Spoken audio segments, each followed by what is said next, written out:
Having a bad day? Yep. Okay, some days there seems to be a rip current in life pulling you directly out to sea.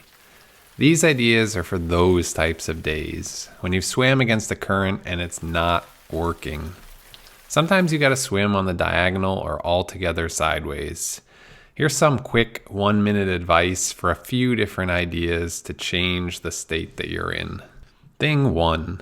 Go do something completely different. If you've been smashing into mental walls for a while, you probably need a break of all types. Keep it simple. Go for a walk, go for a run, go pick something up and put something down at your local gym. Put some serious distance between you and the place where you were getting super frustrated. Let your brain process while you can release emotional steam through physical exercise.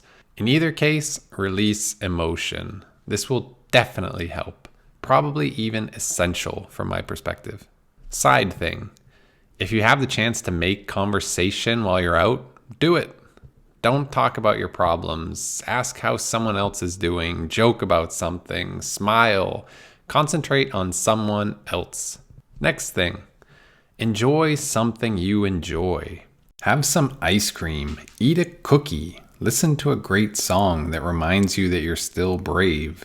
Survivor by Destiny's Child came up on my playlist when I felt physically inept as well as mentally, and it reminded me, whatever. It's not my best day. I'm still here. I'll keep trying. However, if you're going to do something you enjoy it. Don't waste an experience you love thinking about something else. This is why it's probably best to blow off steam first. If you're going to eat ice cream, then stay 100% focused on how much you enjoy that taste, slowly and with appreciation. Remember that it's the first and the last bites that taste the best. That's all you really need to get a little positive kick. Next thing, check in with yourself on basic survival stuff. When did you last drink water? Maybe this should have come earlier. What about actual food? How did you sleep last night? What have you been doing the past few days? Maybe there's a reason you're not at your best today. When things make sense, they're a lot easier to deal with. It's time to start bringing your attention back to the problem. But first, next thing. Take a quick shower and throw on the clothes of the new you. Just create that feeling and space of starting fresh and from a new perspective. That previous you might have been having a tough day, but new you always has the possibility to succeed. Maybe with a slightly different approach. How can you make sure you're not just going back to banging your head on the wall? Well, next thing. Do some writing. Digital notepad, piece of paper, journal, maybe even a voice recorder. Get the stuff your brain is thinking onto paper and it will likely get off repeat in your head. Your brain is probably trying to help you. It thinks you want to remember this stuff, so it's making sure you don't forget. Write it down and see if it helps you let it go. But let it evolve too. At least for me, the beginning of such notes start with the problem, but then can quickly move towards a solution.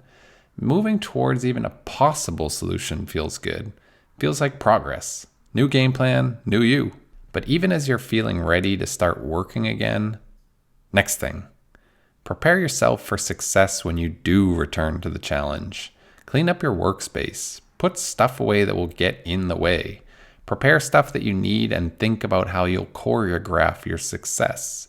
I always think about getting ready to do some woodwork. I have to have a place to put things when they're done that's not in the way of where I'll put things when I'm working on them. I need to have my tools accessible, all while a table saw might be running. Maybe the kitchen is a more relatable place of choreography. Well, it might seem like you're ready to go after it now, but you're in the most vulnerable place. The reason why you got so frustrated to begin with probably had something to do with your expectations. So from that perspective, next to last thing, don't be in a rush.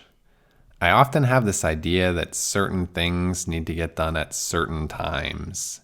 I want to record a new video. I practice the script. I think I know the content. I go to record it. Nope. I thought that it was a production day, but it was actually a practice day. That's pretty frustrating, but did it have to get done today? I do strongly believe in constraints in design, and schedules are certainly a part of that. But there are so many times where I worked hard towards a deadline and I wasn't ready when I got there, and I pushed it, and the end result was way better. Can you always push something until tomorrow? Maybe not. But most of the time you can push things until tomorrow. And when you can't, last thing. Sometimes you just have to accept failure. I have a poster up on my wall that helps me with life planning. Thinking James has already decided that when he sees failure, it's just a sign of future growth. Life is hard. Doing life is hard.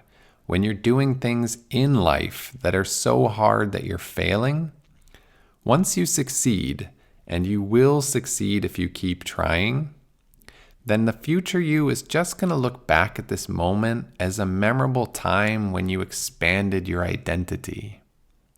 And beyond that, I've had a lot of meetings with customers where I wanted to bring 100% of the solution, but it was difficult and I could only bring 25 or 50% of the information, and they were happy with that. It didn't meet my expectations, but it met theirs. Failure can often be an illusory thing that only exists in your mind. And so if we can accept that, then maybe we stop judging it and labeling it, and it stops existing in the same sort of way. I hope you have a better second half of the day than your first half has been, even if the first half of your day was already good. Peace out.